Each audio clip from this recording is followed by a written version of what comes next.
ইরানের প্রয়াত সর্বোচ্চ নেতা আয়াতুল্লাহ আলী খামেনির হত্যার প্রতিশোধ নেওয়ার অঙ্গীকার করেছেন তার উত্তরসূরি ও বর্তমান সর্বোচ্চ নেতা মোস্তফা খামেনি। তিনি বলেছেন, বাবা আয়াতুল্লাহ আলী খামেনি ও অন্যান্য ইরানি শহীদদের হত্যার সঙ্গে জড়িতদের বিরুদ্ধে প্রতিশোধ নেওয়া হবেই।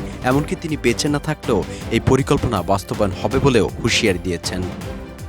এই বক্তব্যের পরেই ইরানের প্রভাবশালী সংবাদ মাধ্যম হামশাহারি ১৩ জন বিশ্ব নেতার ছবি সম্বলিত একটি হিট লিস্ট প্রকাশ করেছে।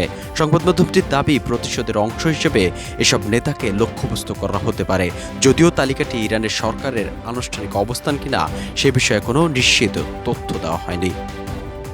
প্রকাশিত ইনফোগ্রাফিকে রয়েছেন মার্কিন প্রেসিডেন্ট ডোনাল্ড ট্রাম্প, ইসরায়েলের প্রধানমন্ত্রী বেনিয়ামিন নেতানিয়াহু এবং যুক্তরাজ্যের প্রধানমন্ত্রী কিয়ার স্টারমার।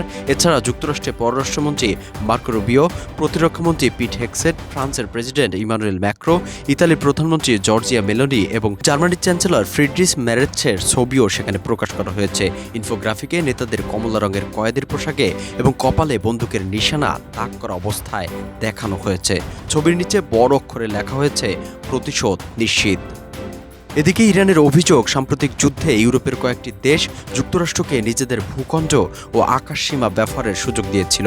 তেহরানের দাবি, এর মাধ্যমে তারা যুক্তরাষ্ট্রের সামরিক অভিযানে প্রত্যক্ষ সহযোগী। মোস্তফা খামেনির প্রতিশোধের হুঁশিয়ারি এবং এই বিতর্কিত তালিকা প্রকাশের পর মধ্যপ্রাচ্য সহ আন্তর্জাতিক অঙ্গনে নতুন করে উত্তেজনা তৈরি হয়েছে।